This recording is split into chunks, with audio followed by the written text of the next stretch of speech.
Puji nama Tuhan. Tema firman Tuhan hari ini, pengalaman pahit adalah cara Tuhan membentuk kita. Saudara yang dikasihi oleh Tuhan, kami sebagai hamba Tuhan yang sudah melayani Tuhan dari tahun 2026, kami pernah mengalami pengalaman yang sangat pahit, pengalaman yang sangat buruk yang kami lalui dalam pelayanan, saudaraku.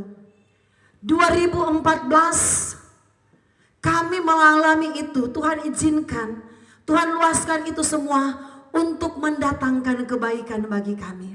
Kami percaya saudaraku, apapun yang terjadi dalam hidup kami, semuanya itu untuk mendatangkan kebaikan. Tidak ada maksud Tuhan untuk membuat kami celaka.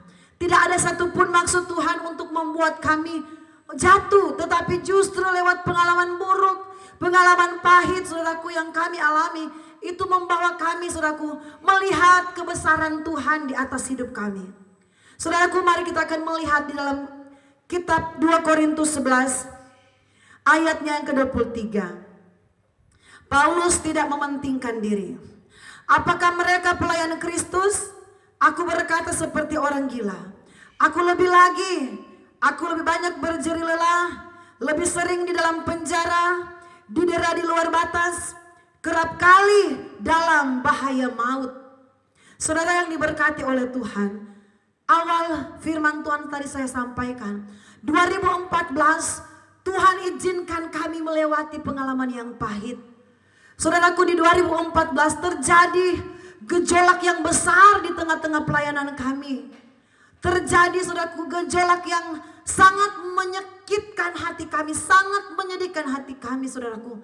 Sekitar 4 tahun Tuhan luaskan kami bergumul dengan gejolak ini saudaraku. Kami bergumul dengan hal yang pahit ini yang Tuhan luaskan kami alami. Saudaraku, Rasul Paulus berkata, dia didera di luar batas. Banyak kali dia di dalam penjara. Itu Rasul Paulus alami pengalaman yang dia alami bersama Tuhan. Tetapi Tuhan kerjakan itu dalam dirinya untuk mendatangkan kebaikan dalam pribadi dari Rasul Paulus. Dan kami alami saudaraku itu sama. Saudaraku, kami alami di mana 2014 sekitar 4 tahun 2014, 15, 16 sampai 2018 saudaraku, kami alami yang namanya orang yang kami layani saudaraku, jemaat yang kami layani, jemaat yang kami bimbing, yang kami latih sehingga mereka bisa melayani saudaraku menjadi hebat dalam pelayanan. Justru mereka yang menyakiti hati kami. Justru mereka yang membuat kekacauan dalam pelayanan kami saudaraku. Mereka menyalahgunakan kepercayaan dari Tuhan melalui kami gembala. Saudaraku, kami sudah alami yang namanya saudaraku masuk keluar saudaraku kantor polisi. Kami sudah alami dilaporkan di polsek beberapa kali, surat undangan datang saudaraku, dilaporkan di Polres berapa kali, tidak berhasil di Polres saudaraku, mereka laporkan sampai di Polda saudaraku. Kami sudah alami bagaimana tekanan yang berat itu saudaraku. Dan Tuhan izinkan kami lalui itu saudaraku selama 4 tahun. Tuhan tidak langsung menolong secepat itu saudaraku. Sudah bayangkan 4 tahun itu kami harus bergumul di dalam doa saudaraku. Saya bilang kepada suami saya, kepada Bapak Gembala, orang ini sepertinya sudah seperti penjahat. Kita berdua ini, kami dua ini sepertinya sudah penjahat, bukan lagi pendeta. Mengapa? Setiap 3 hari, 1 minggu kemudian, 1 minggu ke depan lagi, sudah ada polisi yang berdiri di depan gereja, di depan pastori, membawa amplop coklat saudaraku. Amplop itu bukan berisi uang. Biasanya kalau amplop coklat itu berisi uang yang merah-merah ya saudara, berisi uang yang tebal-tebal. Tetapi ini amplop coklat yang datang itu bukan berisi uang, tetapi berisi surat panggilan. Saudaraku, kami mengalami Tuhan, apakah kami ini Tuhan penjahat? Tuhan, kami mengalami yang namanya benar-benar tekanan yang berat saudaraku. Kami tidak dapat berbuat apa-apa selain kami berdoa. Kami seolah-olah dipersalahkan oleh banyak orang saudaraku. Banyak yang mulai mempersalahkan kami. Oh, pendeta Fani, pendeta Kristin itu tidak benar. Mulai banyak orang menghakimi hidup kami. Tetapi kami punya satu pengharapan kepada Tuhan. Tuhan, kami percaya kebenaran itu akan bersinar seperti terang. Tidak perlu kami membenarkan diri kepada manusia. Tidak perlu kami membenarkan diri kepada orang lain. Tetapi Tuhan tahu kalau kami ada di pihak Tuhan. Kalau kami ada di pihak kebenaran. Tuhan yang akan menjadi pembela kami. Saudaraku, kami alami itu. Kami, saudaraku, kami mengalami yang namanya, saudaraku, jemaat sendiri, orang yang kami kasihi. Mereka bersekongkol dengan beberapa hamba Tuhan, bersekongkol dengan pendeta-pendeta yang satu organisasi dengan kami, saudaraku. Mereka bekerja sama untuk apa? Untuk mengkudeta kami dalam pelayanan, untuk menyingkirkan kami dalam pengembalaan. Kami berkata, Tuhan, pelayanan ini pelayanan yang dibangun dengan air mata. Kami Tuhan bawa bukan langsung duduk di gereja yang besar, bukan langsung ada gereja, ada pastori. Kami melayani dari nol, kami merintis, kami berjeri lelah, kami bersusah payah. Tuhan, biarlah Engkau yang akan menjadi pembela kami, biarlah Engkau yang akan menjadi hakim kami. Tuhan, kami percaya kebenaran itu akan bersinar. Walaupun belum langsung Tuhan menunjukkan kebenaran itu, tapi kami percaya, kami punya pengharapan. Tuhan, kami bukan hamba Tuhan yang main-main dengan Tuhan. Kami benar-benar memberikan diri kami untuk Tuhan. Kami percaya kami akan melihat pembelaan Tuhan.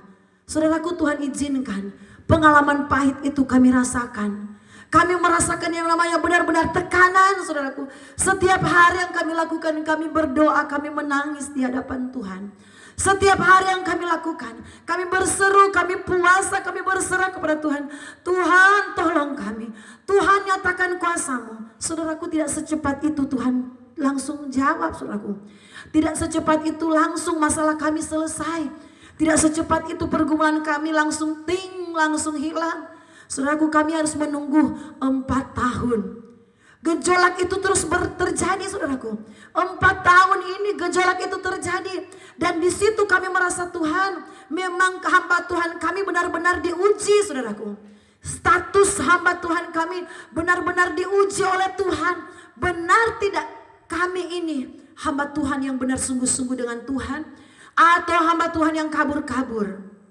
Tetapi saudaraku, kalau kami hidup benar, kalau kami hidup sesuai firman Tuhan, kami melihat pembelaan Tuhan itu ajaib.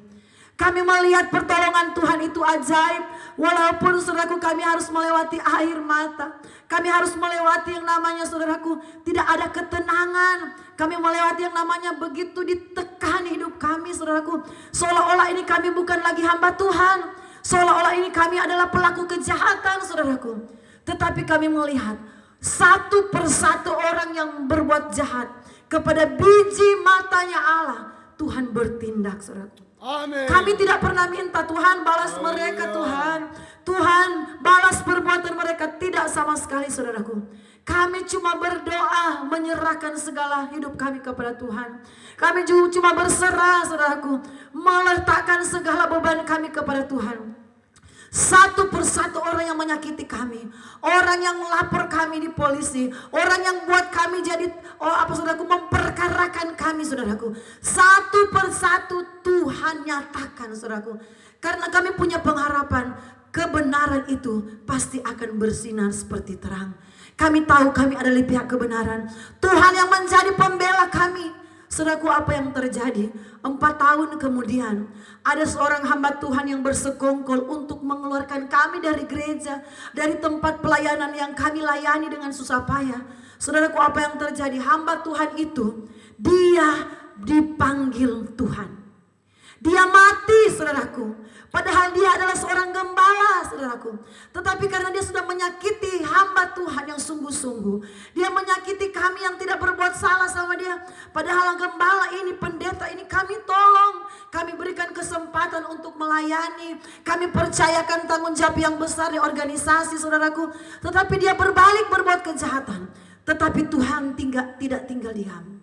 Tuhan tidak tinggal diam. 4 tahun ke depan, saudaraku, dia mati. Dia dipanggil Tuhan. Saya bilang, oh Tuhan, kami tidak minta itu, Tuhan. Tetapi kalaupun itu terjadi, saya bilang, itu Tuhan, itu dahsyat. Tuhan memperhatikan biji matanya. Tuhan memperhatikan hamba-hambanya yang benar-benar mengasihi dia. Saudaraku, kesaksian kami ini kami alami dalam pelayanan, saudaraku. Ada orang, saudaraku, dia orang yang kaya. Dia biasa tangani proyek yang besar. Dia salah satu orang yang mau memperkarakan kami di kantor polisi. Dia ngelapor-lapor kami di polsek, lapor-lapor kami sampai di Polres, di Polda. Orang ini juga terlibat, saudaraku. Dan apa yang Tuhan buat kepada orang ini, saudaraku? Dia yang menggali lubang dan dia yang terjatuh di dalam lubang yang dia buat untuk kami. Apa yang terjadi, saudaraku? Tidak berlama, 4 tahun kemudian, saudaraku, orang tersebut dia yang ditangkap oleh polisi. Dia yang masuk di lapas, dia yang masuk penjara, saudaraku. Karena apa? Dia merancangkan kejahatan kepada hamba Tuhan yang benar-benar. Saudaraku, kami berkata, Tuhan, kami melayani dengan sungguh-sungguh. Kami melayani dengan kebenaran, kami tidak neko-neko. Tetapi Tuhan, kalau orang mau berbuat jahat di pelayanan kami, di Pondok Daud, di pelayanan yang kami bangun dengan susah payah, orang mau hancurkan pelayanan ini, seenak-enaknya mereka mencari perkara-perkara yang menjerumuskan, Tuhan yang akan bertindak. Saudaraku, lihat, orang tersebut, saudaraku, Tuhan buat, saudaraku, dia sendiri yang masuk di dalam penjara. Dia sendiri yang masuk di dalam lapas. Karena apa? Ditangkap, saudaraku, bukan lagi dilaporkan, ditangkap. Karena apa? Dia sudah menabur kejahatan.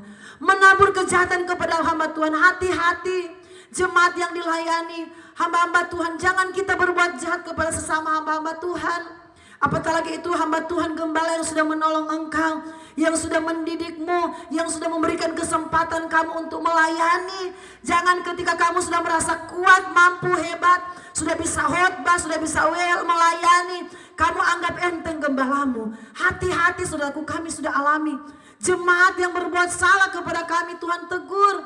Pendeta-pendeta yang datang menyerang kami, Tuhan bertindak. Bahkan Tuhan sampai mengalami kematian. Ini pengalaman pribadi yang kami alami. Saudaraku, ketika lewat 4 tahun, Tuhan mulai pulihkan pelan-pelan keadaan kami. Dan ketika kami renungkan, kami ingat, kami meneteskan air mata. Oh Tuhan, ternyata rancangan Tuhan itu ajaib. Oh ternyata rancangan Tuhan itu indah. Jalanmu tak terselami oleh setiap hati kami. Namun satu hal ku percaya, ada rencana yang indah. Saudaraku, Tuhan punya rencana yang indah atas hidupmu. Kalau hari ini kamu mengalami pengalaman buruk yang pahit, pergumulan yang besar, percayalah ada rencana Tuhan yang indah di balik semua itu. Saudaraku, kami alami itu. Sekarang pelayanan kami Tuhan sementara pulihkan. Jemaat Tuhan pulihkan. Jemaat Tuhan kirim jiwa-jiwa yang baru.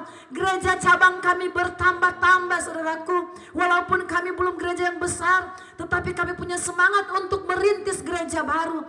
Tuhan berkati lewat ujian. Tuhan tes dulu. Tuhan uji iman kami. Dan apakah kami akan timbul seperti emas? Ataukah kami bersungut? Ataukah kami mempersalahkan Tuhan? Tetapi dalam apa yang kami alami, kami hanya berkata, terima kasih Tuhan, puji Tuhan, Tuhan baik, dan kebaikan Tuhan terjadi atas hidup kami. Tetap mengasihi Tuhan, maka berkat akan Tuhan kerjakan atas hidup kita.